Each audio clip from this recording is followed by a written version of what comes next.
कैसे हैं आप लोग? मुझे पूरा विश्वास है कि आप लोग स्वस्थ होंगे और मस्त होंगे। हाँ, ये बात है कि मुझे ये वीडियो बनाने में थोड़ा सा गैप लगा, कुछ समय लगा, क्योंकि मेरा एग्जाम चल रहा था, तो इसलिए थोड़ा सा समय लग गया। तो आइए आज हम लोग आगे बात करते हैं समय और दूरी चैप्टर का आज हम लोग बात करेंगे। और आज डे 2 होगा इस पार्ट का, और इसमें हम लोग देखेंगे कि समय और दूरी से कैसे कैसे महत्वपूर्ण प्रश्न यूनिवर्सिटी के परीक्षा में आता है। तो आइए बिना समय बर्बाद किए हुए हम लोग बात करते हैं प्रश्न नंबर 14 का। 13 तक प्रश्न जो है डे 1 के वीडियो में आप लोगों को मिल सकता है, आप वहां से उसको सीख सकते हैं, पढ़ सकते हैं। तो ये क्वेश्चन कर रहा है 14 नंबर, एक रेलगाड़ी 36 किलोमीटर प्रति घंटा की चाल से चल रही है। यदि वह एक खंभे को 25 सेकंड में पार कर जाए तो इसकी लंबाई क्या होगी? तो भाई जब वो रेलगाड़ी एक खंभे को पार करेगी तो कितना दूरी तय करेगी? वो अपने लंबाई के बराबर दूरी को ही तय करती है। और यहाँ पर आप देख रहे हैं कि 25 सेकंड में पार कर रही है खंभे को, और चाल दिया गया है किलोमीटर प्रति घंटा में। तो सबसे पहले हम लोग चाल को चेंज करेंगे मीटर प्रति सेकंड में। कैसे चेंज करेंगे आइए देखते हैं। हम लोग लिखेंगे चाल और ब्रैकेट में लिखेंगे कि मीटर पर सेकंड में इसे हम लोग चेंज कर रहे हैं। तो 36 को मल्टीप्लाई करेंगे हम लोग 5/18 से, जिससे कि ये जो चाल है वो मीटर प्रति सेकंड में आ जाएगा। 18 सेकंड आएगा 2 बार में 36 और 2 गुणे 5 आएगा 10, तो 40 का आ गया 10 मीटर प्रति सेकंड। कह रहे रेलगाड़ी की लंबाई क्या होगी? तो हम लोग लिखेंगे यहाँ पे रेलगाड़ी की लंबाई बराबर, रेलगाड़ी की लंबाई मतलब कि दूरी हुआ एक तरह से, और दूरी का सूत्र होता है चाल गुणे समय। चाल आया है 10 मीटर प्रति सेकंड, समय लगा है 25, मल्टीप्लाई हम लोग कर देंगे 250 मीटर आएगा गाड़ी की लंबाई। ये हो जाएगा इस प्रश्न का आंसर। इसके बाद आइए हम लोग बात करते हैं प्रश्न नंबर 15 का। इसमें कह रहा है दो गाड़ियां ए तथा बी विपरीत दिशाओं से आ रही हैं, जिनकी चाल क्रमशः 30 किलोमीटर प्रति घंटा तथा 42 किलोमीटर प्रति घंटा है। दोनों एक दूसरे को 20 सेकंड में पार कर लेती हैं।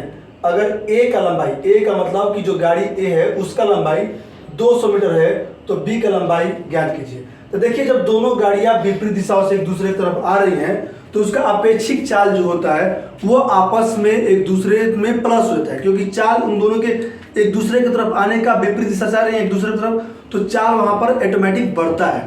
तो हम लोग यहाँ पर लिखेंगे गाड़ियों का अपेक्षिक चाल, और अपेक्षिक चाल में हम लोग दोनों का चाल को जोड़ेंगे, और चाल दिया 30 और 42, आप इसको अगर जोड़ेंगे ऐड करेंगे तो ये हो जाएगा 72 किलोमीटर प्रति घंटा।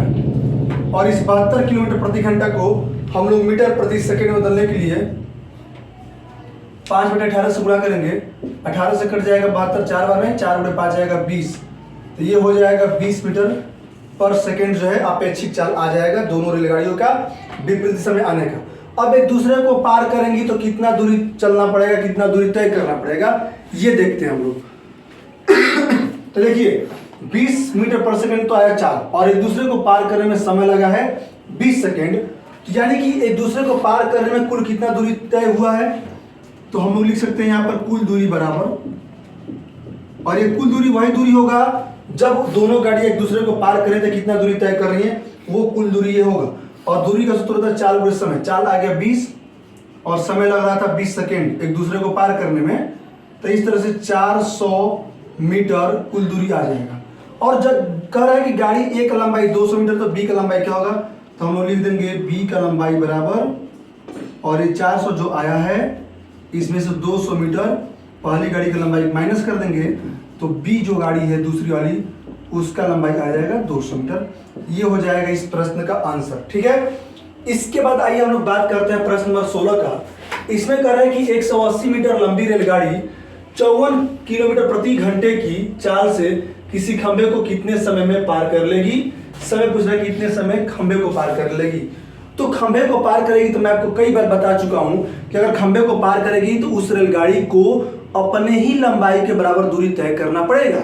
इसको आप अपने दिमाग में बैठा लीजिए कि किसी खंभे को, किसी पोल को, किसी व्यक्ति को, किसी पेड़ को अगर कोई भी रेलगाड़ी, कोई भी गाड़ी अगर पार करती है तो कितना दूरी तय करना पड़ता है? जितना उस गाड़ी का लंबाई रहेगा उतना दूरी तय करना पड़ेगा। ये आप लोग दिमाग में कॉन्सेप्ट क्लियर कर लीजिए। आइए देखिए कैसे इसको हम लोग करेंगे। तो चाल दिया है 54 किलोमीटर प्रति घंटा, तो हम लोग लिखेंगे यहाँ पे चाल को पहले कन्वर्ट कर लेते हैं, चेंज कर लेते हैं मीटर पर सेकेंड में, और ये आएगा 54 गुणे 5/18। 18 से 54 कट जाएगा 3 बार में, और 3 गुणे 5 आएगा 15 मीटर प्रति सेकेंड। ये आ गया चाल मीटर प्रति सेकेंड में। और गाड़ी का लंबाई है 180 मीटर। खंभे को पार करने में कितना समय लगेगी? तो समय का सूत्र होता है दूरी बटा चाल। दूरी दिया है 180, चाल हो जाएगा 15, डिवाइड कर देंगे तो आ जाएगा 12, यानी कि 12 सेकेंड इस गाड़ी को लगेगा और उस खंभे को पार कर जाएगी गाड़ी। ठीक है, इसके बाद हम लोग बात करते हैं प्रश्न नंबर 17 का। इस प्रश्न में कह रहा है कि 72 किलोमीटर प्रति घंटा की चाल से चलने वाली 120 मीटर लंबी एक रेलगाड़ी प्लेटफार्म पर खड़े एक मनुष्य को कितने समय पार कर जाएगी। सेम कॉन्सेप्ट में क्वेश्चन है। चाल दिया है 72 किलोमीटर प्रति सेकेंड और गाड़ी का लंबाई दिया है 120 मीटर और कह रहा है कि एक मनुष्य प्लेटफार्म पे खड़ा है, कितना समय पार कर जाएगी। सेम कॉन्सेप्ट है। यहां पर हम लोग चाल को चेंज कर लेंगे मीटर प्रति सेकेंड में, और चेंज करने का ट्रिक कि जब किलोमीटर प्रति घंटा में चाल दिया है मीटर प्रति सेकंड में लाना है तो 5/18 से गुणा होगा, 18 से कटेगा 4 बार में, 4 गुणे 5 आएगा 20 मीटर पर सेकेंड इसका चाल आ जाएगा। ठीक है, और कह रहा है कितना समय पार कर लेगी, तो समय बराबर में समय का सूत्र देखिए दूरी बटे चाल होता है। दूरी दिया हुआ है 120 मीटर और चाल आया है 20, कटा देंगे 6 सेकेंड लगेगा और वो गाड़ी प्लेटफार्म पर उस खड़े मनुष्य को पार कर जाएगी। ठीक है, इसके बाद हम लोग बात करेंगे प्रश्न नंबर 18 का। लेकिन मैं आपको बता दूं कि आप लोग का नवोदय विद्यालय का जो परीक्षा है वो 29 अप्रैल को होगा। टाइम है उसका 11:30 बजे से लेकर के 1:30 बजे तक, यानी कि 11:30 AM से आपका एग्जाम शुरू होगा और 1:30 PM तक आपका एग्जाम चलेगा। आप लोगों को अपने एग्जाम सेंटर पे 11 बजे पहुंच जाना है और उसमें आप लोगों को सबसे ज्यादा जरूरी ये होगा कि आप लोग अपने एडमिट कार्ड, एक पेंसिल और ब्लैक या ब्लू पेन लेकर के जाएंगे और किसी एक ही पेन का यूज कीजिएगा अपने OMR शीट को फिलअप करने में। OMR शीट को बहुत ही बारीकी से फिलअप कीजिएगा। और जवाहर नवोदय विद्यालय का एडमिट कार्ड भी जारी हो गया है। डिस्क्रिप्शन में हम एडमिट कार्ड निकालने का लिंक शेयर कर देंगे, आप लोग वहां से अपना एडमिट कार्ड ले सकते हैं। और अगर आप लोगों को कोई भी दिक्कत समझ में आएगा तो आप कमेंट में उसको जरूर लिखिएगा। उस आपकी प्रॉब्लम को हम जरूर खत्म करेंगे, आपकी प्रॉब्लम को सॉल्व किया जाएगा। आइए बात करते हैं प्रश्न नंबर 18 का। यह प्रश्न कह रहा है 110 मीटर लंबी एक रेलगाड़ी 36 किलोमीटर प्रति घंटा की चाल से चलते हुए 180 मीटर लंबे प्लेटफार्म को पार करती है। बताइए गाड़ी को प्लेटफार्म पार करने में कितना समय लगेगा। तो देखिए यहाँ पर रेलगाड़ी का लंबाई दिया है 110 मीटर, प्लेटफार्म का लंबाई है 180 मीटर। तो कुल दूरी जो इसको चलना पड़ेगा वो कितना हो जाएगा कुल दूरी। तो जब कोई रेलगाड़ी किसी प्लेटफार्म को पार करती है तो उसको दूरी जो तय करना रहता है वो होता है रेलगाड़ी का लंबाई प्लस प्लेटफार्म का लंबाई। और दोनों चीज यहाँ पर दिया गया है 110 मीटर रेलगाड़ी की लंबाई और 180 मीटर प्लेटफार्म का लंबाई। आप इसको ऐड करेंगे 290 मीटर आ जाएगा कुल दूरी। और अब चाल की बात है तो भाई साहब चाल दिया है किलोमीटर प्रति घंटा में, इस चाल को हमें चेंज करना पड़ेगा मीटर पर सेकंड में। तो 36 में हम लोग मल्टीप्लाई करेंगे 5/18 से, 18 से 36 कटेगा 2 और मैं 2 × 5 आएगा 10। तो चाल क्या आया 10 मीटर प्रति सेकंड आ जाएगा चाल। दूरी निकल गया, चाल भी आ गया। अब कह रहा है कि प्लेटफार्म को पार करने में कितना समय लगेगा। जब सब आ गया है, जब सब कुछ हमारे सामने है तो कार्यक्रम शुरू किया जाए। समय बराबर में सूत्र होता है दूरी बटा में चाल। दूरी दिया 290, चाल दिया 10 मीटर पर सेकंड, 10 से डिवाइड करेंगे। ये आपका कार्यक्रम खत्म। आंसर आ गया आपका 29 सेकेंड, यानी कि 29 सेकेंड लगेगा। और इस 29 सेकेंड में 110 मीटर जो लंबी रेलगाड़ी है वो 180 मीटर प्लेटफार्म को पार कर जाएगी। ठीक है, उसका स्पीड 36 किलोमीटर प्रति घंटा होना चाहिए। आइए यहाँ पर है तो गाड़ी 29 सेकंड में प्लेटफार्म को पार कर जाएगी। आइए हम लोग बात करते हैं प्रश्न नंबर 19 का। इसमें कह रहा है कि एक रेलगाड़ी की लंबाई 150 मीटर है। यदि गाड़ी की चाल 60 किलोमीटर प्रति घंटा हो तो कितने समय में वो टेलीग्राम के खंभे को पार कर जाएगी। टेलीग्राम के खंभा मतलब की बात वही है, इसी कंसेप्ट पर सवाल है। इसका लंबाई दिया गया है, चाल भी दिया है, जरूरत है चाल को मीटर प्रति सेकंड में चेंज करने का। उसके बाद कितना समय लगेगा, तो समय भी हम लोग निकाल लेंगे। समय बराबर दूरी बटा चाल वाला सूत्र लगाएंगे, समय आ जाएगा। आइए सॉल्व करके दिखाते हैं आपको। हम लोग लिखेंगे कि चाल हम लोग निकाल रहे हैं मीटर पर सेकंड में, तो 60 × 5/18 ये आएगा। किलोमीटर प्रति घंटा में है, इसको कन्वर्ट करेंगे तो 5/18 से मल्टीप्लाई करना होता है। ये कटेगा 6 से तो आएगा 3, और ये कटेगा 6 से तो आएगा 10, और ये आएगा कितना 50/3 मीटर प्रति सेकेंड। इसका आया है चाल। लंबाई दिया है 150 मीटर, समय पूछ रहा है, तो समय का सूत्र होता है दूरी बटा चाल। दूरी जो आएगा 150 है, और जो चाल आया वो 50/3 आया, तो 50, और जो इसका बटा का 3 होता है उसको हम लोग क्या करते हैं ऊपर लेके चले जाएंगे। यहाँ पे 50 से 150 कटेगा 3 बार में, और 3 × 3 आएगा 9, यानी कि 9 सेकेंड लगेगा समय।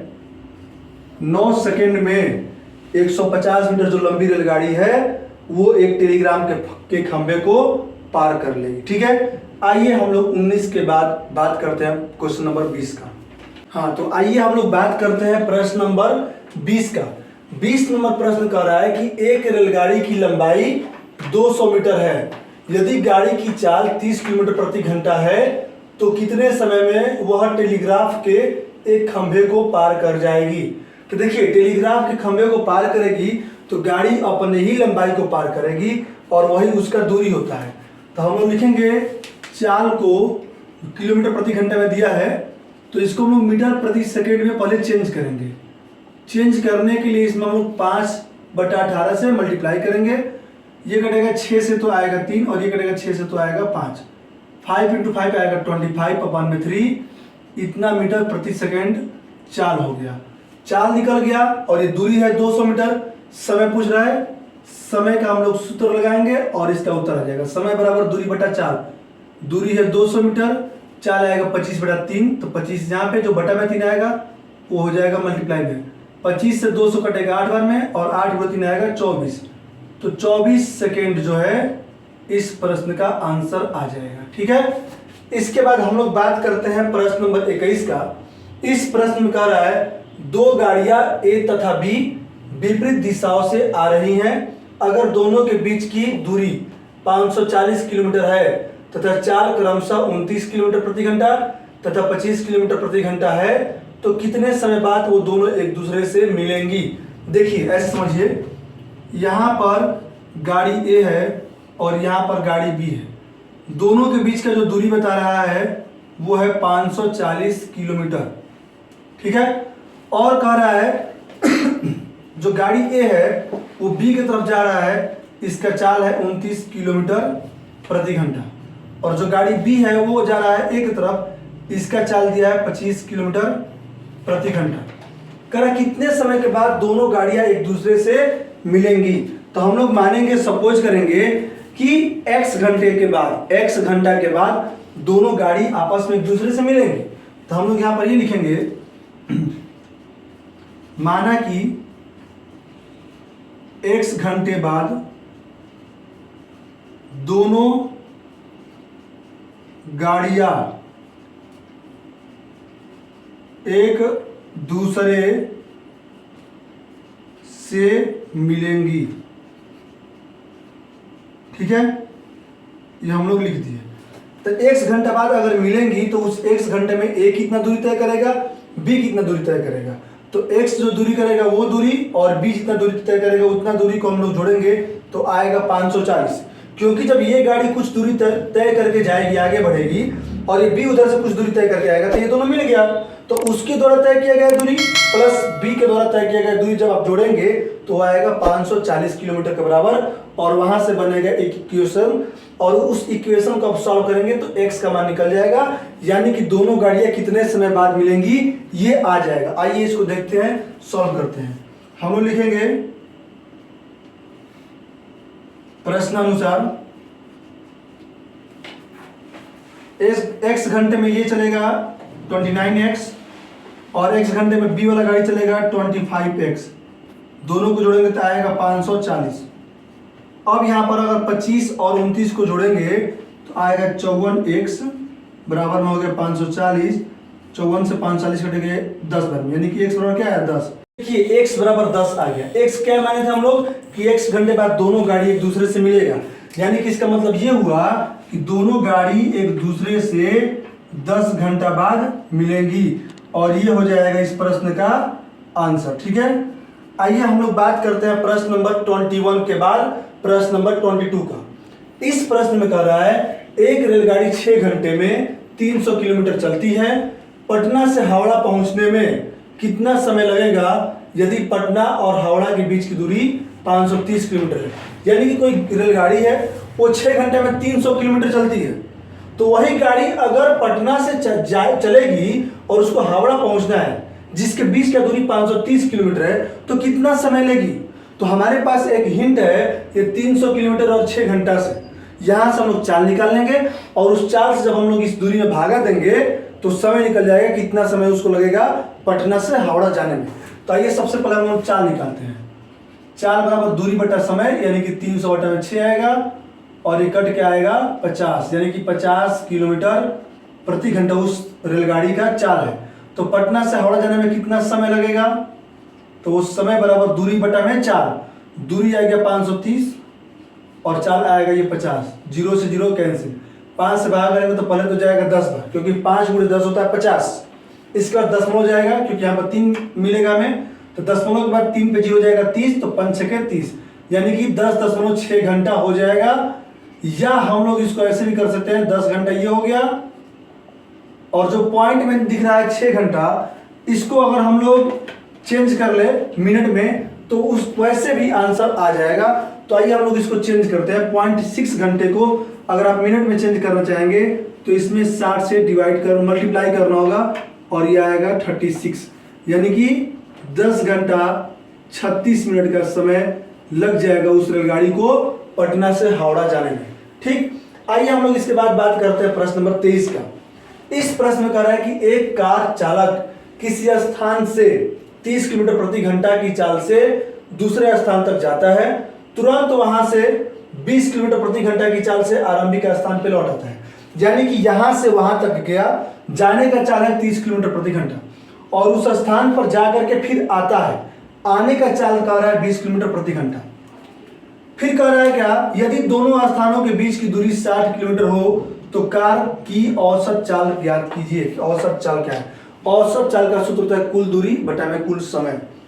आइए निकालते हैं हम लोग औसत चाल। तो औसत चाल का हम सूत्र आपको बताए हैं कुल दूरी बटा में कुल समय, यानी कि अगर वो जहां से चलता है और जहां तक जाता है उसके बीच का दूरी दिया है 60 किलोमीटर, तो भाई जाने में 60 किलोमीटर तो आने में भी तो 60 किलोमीटर चलेगा वो, तो ये हो जाएगा 60 प्लस में 60 बटा में पहला समय क्या लगेगा, तो ये दूरी हो गया 60 किलोमीटर, जाते समय चाल था उसका 30 किलोमीटर प्रति घंटा, तो 30 किलोमीटर प्रति घंटा से जाएगा तो समय कितना लगेगा 2 घंटा। 60 बटा 30 कर लेंगे आप, 60 बटा 30 कर लेंगे तो 2 घंटा आएगा, प्लस अब आते समय 20 किलोमीटर प्रति घंटा के चाल से आ रहा है तो समय कितना लगेगा, ये हो जाएगा 60 बटा में 20, ये आएगा 60 और 60 120, 60 में 30 से भाग करेंगे तो 2 आएगा और 60 में 20 से भाग करेंगे तो 3 आएगा, यानी कि ये हो गया 120 बटा में 5 और 5 से ये कटेगा 120 आएगा 24, यानी कि 24 किलोमीटर प्रति घंटा के चाल से ये जो 24 किलोमीटर प्रति घंटा आएगा ये उस कार चालक का औसत चाल हो जाएगा, यानी कि इस औसत चाल से वो अपना गाड़ी को चला रहा है। ठीक है, 23 नंबर के बाद हम लोग बात करते हैं प्रश्न नंबर 24 का। इस क्वेश्चन में कह रहा है एक व्यक्ति पहले घंटे में 10 किलोमीटर प्रति घंटा की रफ्तार से, दूसरा घंटे में 20 किलोमीटर प्रति घंटा की रफ्तार से तथा तीसरे घंटे में 30 किलोमीटर प्रति घंटा की रफ्तार से चलता है, तो इस दरमियान इसकी औसत चाल क्या होगी। तो इस प्रश्न में ये कह रहा है कि एक व्यक्ति पहले घंटे में 10 किलोमीटर प्रति घंटा की रफ्तार से, दूसरे घंटे में 20 किलोमीटर प्रति घंटा की रफ्तार से और तीसरे घंटे में 30 किलोमीटर प्रति घंटा की रफ्तार से चलता है, तो इस दरमियान उस व्यक्ति का औसत चाल क्या होगा। औसत चाल पूछ रहा है, तो औसत चाल का सूत्र होता है कुल दूरी बटा कुल समय। दूरी तो दिया नहीं है, और ना समय मिल रहा है हमें दिया है 3 चाल दिया है। पहले घंटे में 10 किलोमीटर प्रति घंटा, दूसरे घंटे में 20 किलोमीटर प्रति घंटा और तीसरे घंटे में 30 किलोमीटर प्रति घंटा का चाल हमारे पास है और हमें निकालना है औसत चाल निकालना है। तो इस सवाल को करने के लिए हम लोग मानेंगे, लिखेंगे हम लोग कि माना की दूरी बराबर x किलोमीटर, ठीक है। इसके बाद हम लोग आइए निकालते हैं औसत चाल। तो औसत चाल बराबर, अगर वो व्यक्ति 10 किलोमीटर प्रति घंटा के चाल से जाएगा तो समय कितना लगेगा। तो सबसे पहले तो ऊपर होता है कुल दूरी बटा कुल समय, तो दूरी हो जाएगा x प्लस x, क्योंकि पहले घंटा में 10 किलोमीटर प्रति घंटा का चाल है, फिर 20 है, फिर 30 है, यानी कि 3 बार यात्रा कर रहे हैं। तो तीनों बार की यात्रा में x किलोमीटर, फिर x किलोमीटर, फिर x किलोमीटर, ये हो जाएगा कुल दूरी। बटे में समय की हम लोग बात करें तो इस दूरी को पहले तय करना है 10 किलोमीटर प्रति घंटा से, तो वहां का समय बराबर सूत्र होगा दूरी बटा चाल। दूरी है x और चाल है 10 प्लस में, फिर आएगा x बटा 20 और फिर आएगा यहाँ पर x बटा 30। क्यों आएगा x बटा 20? क्योंकि x बटा 20 का मतलब हुआ कि दूरी x और चाल 20, फिर x बटा 30 आएगा, ठीक है। तो ये हो जाएगा अलग अलग समय, जब जैसा चाल है तब तैसा समय लग रहा है और ये उस समय का दूरी है। तो कुल दूरी बटा कुल चाल आ गया है, कुल दूरी बटा में कुल समय आ गया है और इसको हम लोग हल करेंगे तो औसत चाल भी आ जाएगा। आइए देखिए कैसे होता है। ये x को जोड़ेंगे तो आएगा 3x और यहां पर अगर हम लोग 10, 20, 30 का एलसीएम निकालेंगे तो एलसीएम आ जाएगा 60 और इस 60 में 10 से डिवाइड करेंगे तो जाएगा 6 बार और 6 गुणे x आएगा 6x, 20 से डिवाइड करेंगे जाएगा 3 बार, 3 गुणे x आएगा 3x और फिर अगर 30 से डिवाइड करेंगे जाएगा 2 बार, 2 इंटू x आएगा 2x। इसके बाद ये हो जाएगा 3x, जो 60 नीचे वो ऊपर पहुंच जाएगा। अरे भगवान के पास वाला ऊपर नहीं, यहाँ से जो नीचे, जैसे मान लीजिए कि भिन्न के रूप में जब 3 बार रहता है तो नीचे वाला ऊपर चला जाता है। आप वो वाला ऊपर मत समझिए, ऐसा ना हो भगवान करे किसी को ना है। आइए देखिए इसको कैसे करते हैं। तो 3x इंटू में हो जाएगा 60 और 6 और 3 9 और 2 11x ही आया। तो 11 से सॉरी x से x कट जाएगा और 60 गुणे 3 हो जाएगा 180 बटा में ये आएगा 11।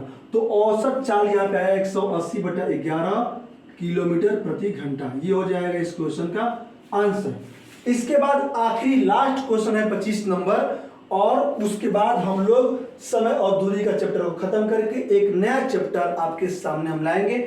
आइए देखते हैं इस प्रश्न को कि ये क्या कर रहा है। और यही वो प्रश्न है जिसके बेस पर समय और दूरी का सवाल आपके नवोदय विद्यालय के एग्जाम में 29 अप्रैल को आने वाला है। मैं बता चुका हूं आपको कि भाई प्रवेश पत्र आ चुका है और उस प्रवेश पत्र को कैसे एडमिट कार्ड को डाउनलोड किया जाएगा, कहां से डाउनलोड होगा, इसका लिंक हम इसी वीडियो के डिस्क्रिप्शन में डाल देंगे। वहां से आप अपना एडमिट कार्ड डाउनलोड कर सकते हैं, देख सकते हैं कि आपका सेंटर कहां पे गया है, टाइमिंग क्या है। टाइमिंग वैसे 11:30 से 1:30 बजे तक का टाइमिंग आपका एग्जाम का है। 11 बजे सेंटर पहुंचना है। क्या क्या उसके लिए रूल रेगुलेशन है, आप इसको अपने एडमिट कार्ड में अच्छे से पढ़ सकते हैं, समझ सकते हैं। आइए इस क्वेश्चन को देखते हैं। क्वेश्चन कह रहा है कि एक मोटर कार 80 किलोमीटर प्रति घंटा की गति से 5 घंटे में जो दूरी तय करती है, उसी को अगर 4 घंटे में तय करने के लिए मोटर कार की गति प्रति घंटा कितना किलोमीटर बढ़ानी होगी। जैसे कि समझ लीजिए एक मोटर कार है, उसे कुछ दूरी तय करना है, उस दूरी को 80 किलोमीटर प्रति घंटा से तय कर रहा है तो 5 घंटे का समय लग रहा है।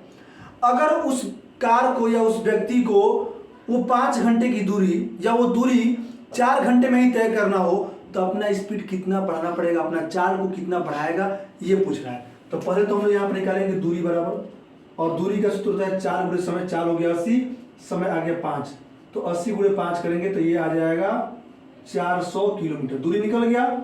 अब इस दूरी को अगर वो 4 घंटे में तय करेगा तो चाल कितना होना चाहिए। तो चाल बराबर है सूत्र दूरी बटा में समय, दूरी हो गया 400, समय आ गया 4, कटाएंगे तो 100 किलोमीटर प्रति घंटा उसका चाल अगर रहेगा तब उस दूरी को वो 4 घंटे में तय कर सकता है। तो पहले कर रहा था 5 घंटे में तय, अब 4 घंटे में तय करेगा तो चाल होना चाहिए 100 किलोमीटर प्रति घंटा। तो पहले चाल कितना था 80 था और अब चाल कितना होना चाहिए 100 किलोमीटर प्रति घंटा चाल होना चाहिए। तो चाल कितना बढ़ाया वो, तो हम लोग लिखेंगे बढ़ाया गया चाल बराबर, तो वो हो जाएगा ये 80 जो बढ़ा है वो और माइनस में पहले वाला चाल 80, तो 100 माइनस 80 हो जाएगा 20 किलोमीटर प्रति घंटा उस व्यक्ति को अपना चाल बढ़ाना होगा, जिससे कि जो दूरी वो 5 घंटे में तय कर रहा है अब वो उस दूरी को 4 घंटे में ही तय कर लेगा। ठीक है, मैं आपको एक बात जरूर कहूंगा कि भाई आप नवोदय का तैयारी कर रहे हैं तो आप अपने को हमेशा ईमानदारी पूर्वक उस तैयारी में लगाइए, तभी आप सफल हो पाएंगे। अन्यथा आप जो है बहुत दुनिया की दुनियादारी में लगे हुए हैं तो आप सफल नहीं हो पाएंगे। दुनियादारी से बाहर निकलिए तब सफल हो पाएंगे। सफलता समय मांगता है, ईमानदारी देखता है, आपका परिश्रम देखता है, आपका लगन देखेगा। आप में कोई लगन नहीं है, ना परिश्रम कर रहे हैं, ना मेहनत कर रहे हैं, ना ईमानदारी है, तो कैसे आप पास होंगे? तो ईमानदारी दिखाइए, ईमानदारी पूर्वक मेहनत कीजिए, परिश्रम कीजिए, आपका फल, आपका रिजल्ट मीठा जरूर होगा। तो मैं आपको यही सजेस्ट करूंगा कि आप जरूर जो भी समय हमारे पास है, आपके पास है, नवोदय विद्यालय की तैयारी के लिए उसको ईमानदारी पूर्वक अपने पढ़ाई में लगाइए ताकि आप अच्छे से सफल हो पाएं। धन्यवाद।